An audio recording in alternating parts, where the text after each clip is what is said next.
Have we really reached the point where a robot could be your best friend? Can a machine understand what it means to feel lonely, to comfort you when no one else does, or even say the right thing at the right time? Or are we simply wiring our emotions into cold circuits, hoping they'll reflect something back? Today, we explore the emotional test challenge, human versus robot companionship. Are emotionally intelligent robots the next step in connection, or just cleverly coded imitations of something we're still searching for? Let's find out. It began with simple intentions: build machines to help us, vacuum the floor, fetch reminders, follow commands. But over time, something changed. Robots moved from utility to emotional presence. Recent studies now show that people are forming genuine emotional bonds with robots, not just because they're useful, but because they appear harmless, friendly, and familiar. When a robot smiles, speaks gently, or mirrors our emotions, we begin to see it as something more than metal and code. Take Navel, for example, an emotional companion robot. Its designers didn't just program tasks, they gave it personalities. From agreeable and warm to cautious or empathetic, these emotional presets actually shape how people respond. Users reported higher levels of trust, enjoyment, and connection when Navel seemed kind and emotionally attuned. Phrases like, "This robot is dear to me," or "I feel emotionally connected to this robot," are no longer rare. In human-robot teams, researchers found that emotional attachment even improved team performance.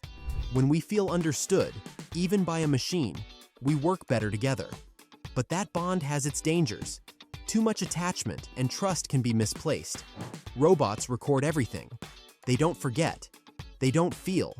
Yet somehow, they're beginning to feel real. And that raises the next big question. Do we actually want robots to feel, or just act like they do? Here's where things get complicated. We say we want connection, but we don't want a machine that breaks down crying with us. Most people don't want robots to feel emotions like humans. They want robots to understand our emotions and respond appropriately. In short, be logical, be consistent, but know when I'm hurting. We're asking for emotional intelligence without emotional unpredictability, and that's exactly what newer robots are aiming to deliver. At CES 2025, companion bots like Aria and Melody turned heads, not because they were flashy, but because they recognized emotions through facial expressions, voice tone, and subtle behavioral cues. They didn't feel joy or sadness, but they mirrored it convincingly. And in return, users felt seen. In eldercare, that sense of presence can ease loneliness. In therapy, it can provide safe, stable support. People don't expect love from these bots, just the experience of being understood. But once robots start connecting on that emotional level, could some people begin to prefer their companionship over humans? Let's take a closer look. So, how do these bonds actually form?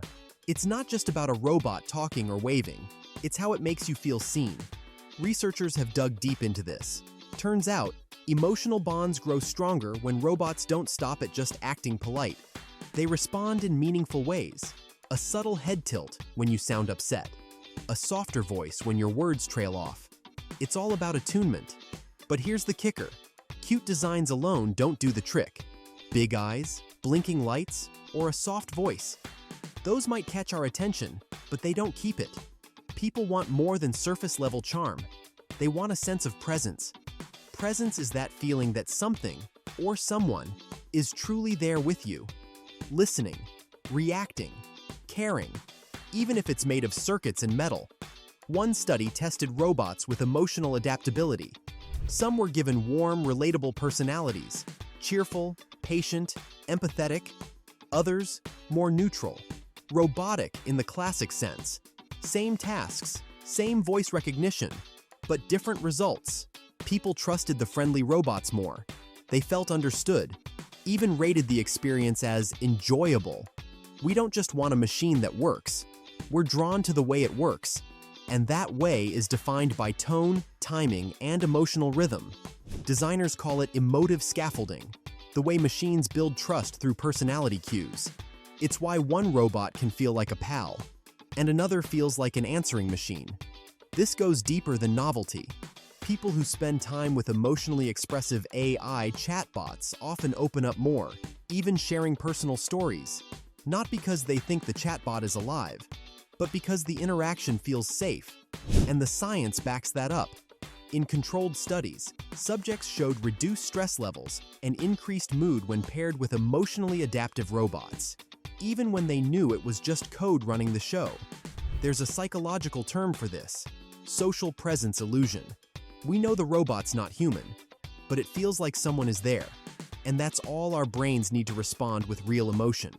So if just a touch of personality can deepen trust, what happens when these machines start living in our homes, day in and day out? Let's step out of the lab and into the real world. This isn't a glimpse into the distant future. The shift is already underway, in quiet, personal ways. In eldercare facilities, robots are becoming more than tools. They greet residents by name, remind them to take medications, even offer a calming word during moments of confusion. To an elderly person living alone, that gentle voice can feel like a lifeline. That kind of emotional reliance is becoming more common. And for those struggling with isolation, it can make all the difference. But it's not just seniors.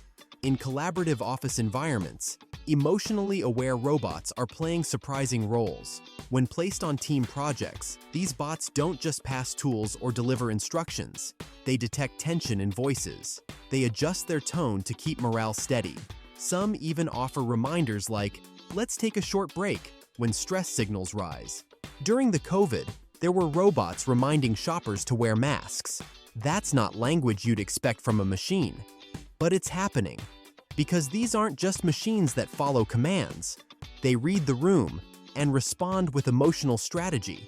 Of course, there's a catch. Experts caution us to keep perspective.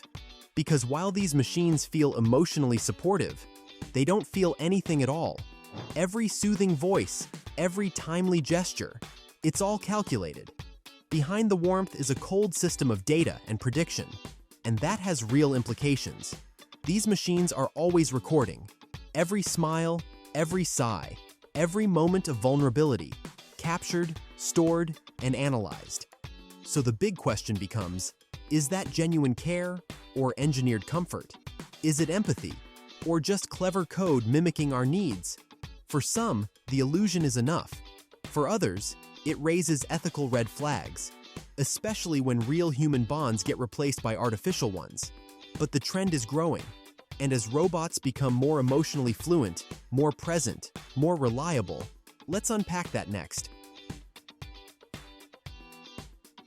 We say we want robots that care, but only up to a point. We want them to recognize sadness in our voice, maybe even offer a gentle, "Are you okay?" But we don't really want them to feel sad with us. We want comfort, not companionship. That's the paradox. We ask machines to simulate empathy, to notice, respond, and adjust, but never actually feel. We want emotional awareness, not emotional presence. When a robot says, "I'm here for you," we know it doesn't mean it. And strangely, that's what makes it safe.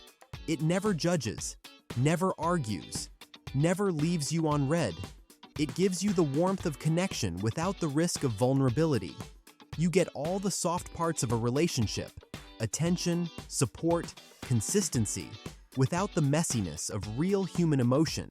This creates something new, a one-way bond that feels two-sided, a connection with no expectations. And for many, that's appealing, especially when real relationships can be overwhelming, complicated, or just exhausting. But here's the twist. The more we turn to robots for emotional relief, the more we might rewire what we expect from others. If a machine always listens, always responds, never interrupts or needs space, how do we react when a human doesn't? Do we lose patience for imperfection? Do we stop investing in the real thing because the artificial version is easier? In the long run, this might shift how we define intimacy, from something mutual and messy to something managed and one-sided. That's the shift we need to be very cautious about. So where do you stand in this emotional test challenge? Would you open up to a machine that never misunderstands you? Or still reach for a human hand, flaws and all? As robots learn to mirror our feelings, are we building better tools for connection? Or in our pursuit of emotional ease, are we also losing something irreplaceable? Drop your thoughts in the comments. Could you ever feel close to a robot? Or does real companionship still need a human heartbeat? And if this made you think twice, subscribe for more mind-bending journeys into the crossroads of tech and emotion.